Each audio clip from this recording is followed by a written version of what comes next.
Hey there, good morning. How's it going? I'm doing my what's becoming usual, my weekly check-in live in the studio. I'm trying to position myself just so that you can actually see what I'm working on. And yeah, I didn't do live last week because I was traveling. I was at Lake Malawi, which is so gorgeous. It's almost summer over here, so we're in the southern hemisphere. It's a bit hot, but it's been getting a bit better.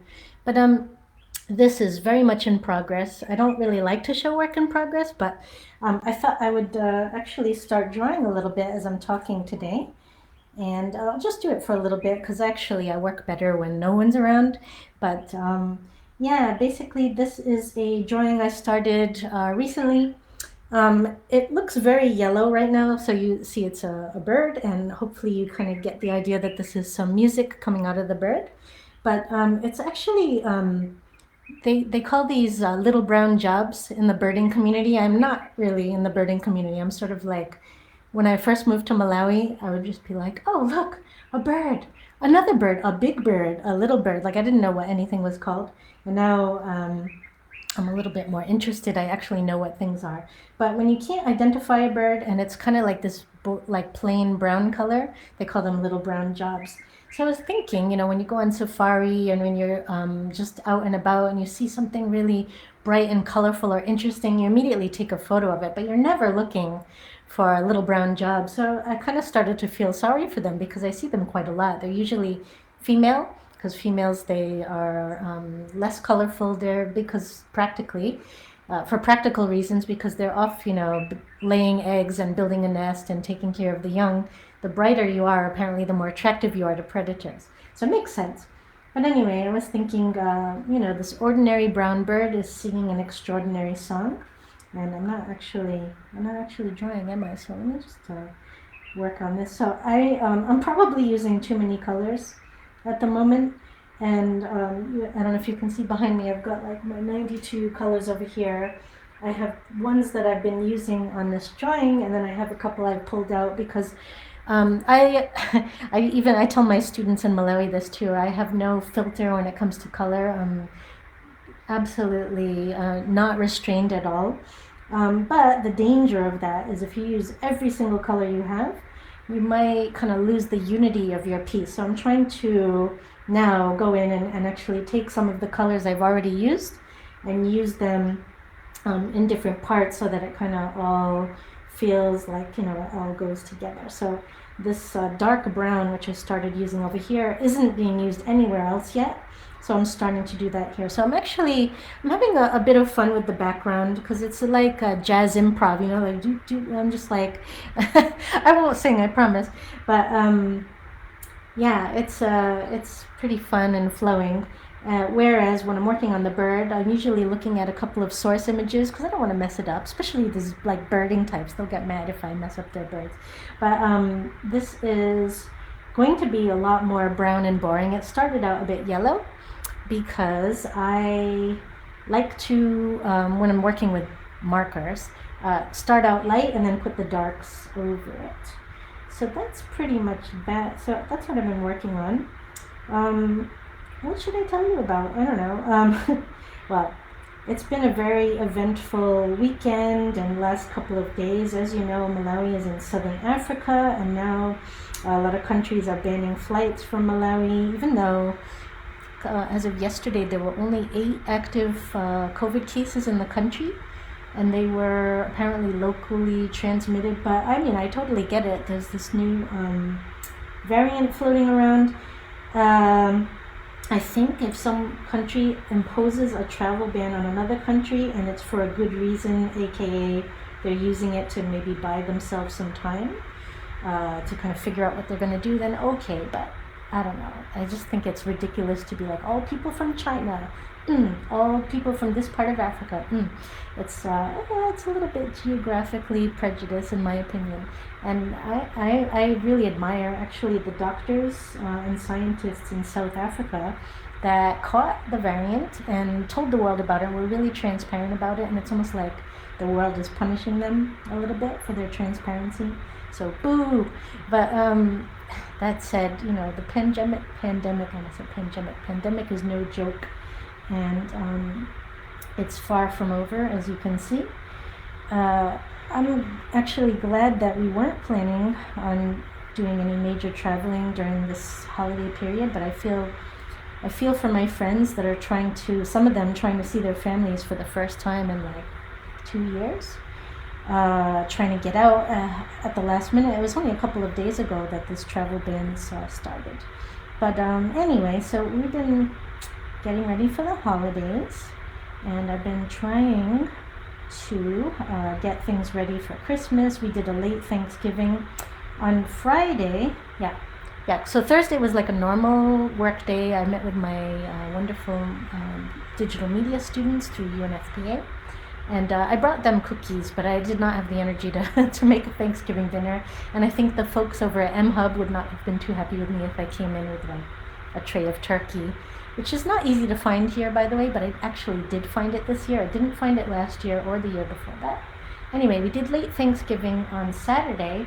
On Friday, I was trying to finish up a project that I was doing for UNFPA, and I did, but then I realized, there's still some ingredients and things that I need to get. So I went to the grocery store, and there were some demonstrations that day, and I kind of feel like someone that's kind of in the know, because I get updates from UNDSS, like alerts on, when there's demonstrations here or in Blantyre, other parts of the country.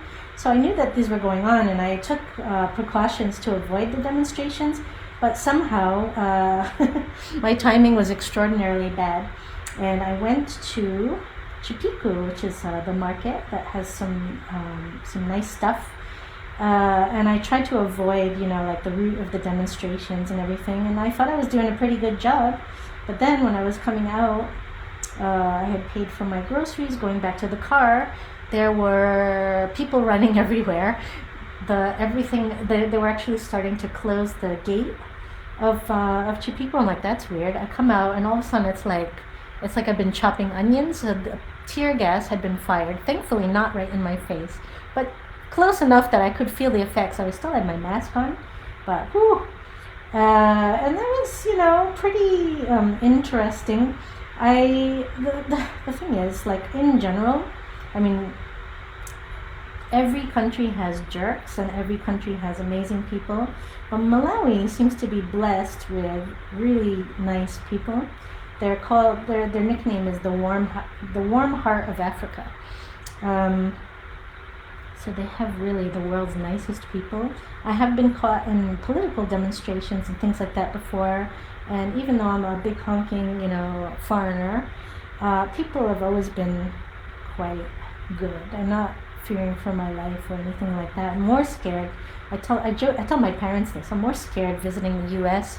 when there's like a mass shooting, because there's too many cuckoos walking around with guns. There's nobody with guns here. There are people, however, that were looting, and so this was like a peaceful demonstration. It's because the cost of living is going up here everywhere, but also in Malawi, and people can't afford water. Like the water board, I think, is bankrupt at the moment. So the prices have gone up. Petrol, gas, cooking oil, just basic things that people need to get by, and it's not like anyone's salary is going up. So they were protesting, and anyway, I got caught up in a little bit of like a kerfluffle, I love that word, with the police, and there were peaceful protesters, but there are also people that were there to cause trouble, as you would find in the US and anywhere else.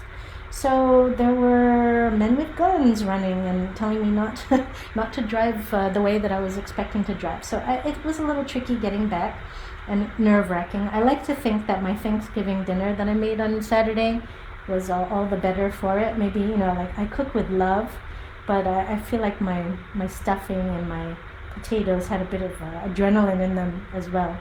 So there you go. And I also kind of took some pressure off. We invited our it was basically just our family and one other. We kept it really small and simple, and we kept it simple. And what was I saying? Sorry, I lost because it just occurred to me that I'm like doing a Facebook Live. Like I just kept talking, and I'm like, oh, I'm live, and then I get a brain burp. But anyway, so it was just another family. and it was very nice. I just want to kind of keep the holidays alive for my son. So I have a son who's 12 and one who's 10. And this time of year is very busy because everybody has birthdays. We had Halloween, now Thanksgiving, and now I'm trying to get Christmas ready. Anyway, so that's been my last couple of days, but today's just like I'm finally doing a little bit of drawing, working in the studio. So I'm very glad that you're joining me. I hope you can kind of see what I'm doing. Again, it's just work in progress, nothing too exciting to look at, but it is coming along. I also started another shopper painting, so that's coming along.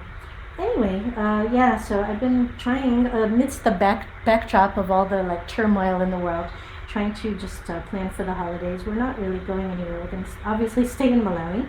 We'll probably go to the lake if we can, like around Christmas. But that's pretty much it.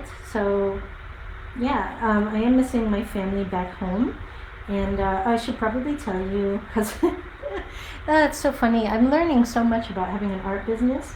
I use art storefronts as my platform, and they have a marketing calendar. I'm so bad at marketing. I really hate marketing stuff, but they give you like a calendar and they tell you like what to talk about every day, what to post on social media. I'm trying to balance with their recommendations with what feels authentic to me. But anyway, they told me to tell you that today is Cyber Monday, which you can, I don't know, I just feel like people are so marketed to this time of year, it's not even funny. But if you're interested, no pressure, because I've had so many wonderful people buying from my shop, and I also have this wonderful collaboration with Art Vida, so we have the Amazon shop there with the leggings. I have some artwork on leggings, but anyway, if you're looking to buy anything or do any kind of Christmas holiday shopping today, on my website I do have a coupon code for 25% off for Small Business Saturday, Artist Sunday. I don't even know that existed until this weekend, and Cyber Monday. So the code is Shop Small. Anyway, if you go to my website, you'll see it at the top there. If you are most welcome. It's so funny though, because I feel like I'm not anywhere ready with my holiday shopping. I actually did some early, so I got a bunch of holiday stuff for family and friends in the US and sent to my family in the US. Actually, some of it's from my shop. My shop is, I'm in Malawi, but the products print and ship from the US. So if you're in the US or Europe, that could actually make your life a bit easier because you're not worrying about slow boats from China and stuff like that. Anyway, I should probably wrap this up because I am trying to keep my videos under a certain length of time. But anyway, thanks for joining me. Actually, this is kind of this works for me. I'm still new to the whole Facebook, Instagram live thing, but I think if I'm drawing, I feel more comfortable, and then I'm kind of like chatting to you as if you're in my studio. So thank you so much. I hope you have a great week, and I'll try to stay safe and sane. Please stay safe and sane in your part of the world. If you're not in, Southern Africa, and there are no cases of this new variant in your country, please still wear a mask. Please still do social distancing. Don't let down your guard. If you have vaccines available, please get them. This is my public service announcement. Also to my friends here in Malawi. We do have some vaccines available here, but not a lot of people have not gotten them. And I heard like in another week or two they're going to have, or I don't know actually when it's going to be, but soon they'll have the ones for ages 12 and above, which will be amazing because at least one of my sons can get vaccinated, and that'll make me feel better as a mom. All right, take care. Thanks guys. Love you. Mwah, mwah. Have a great day. Bye.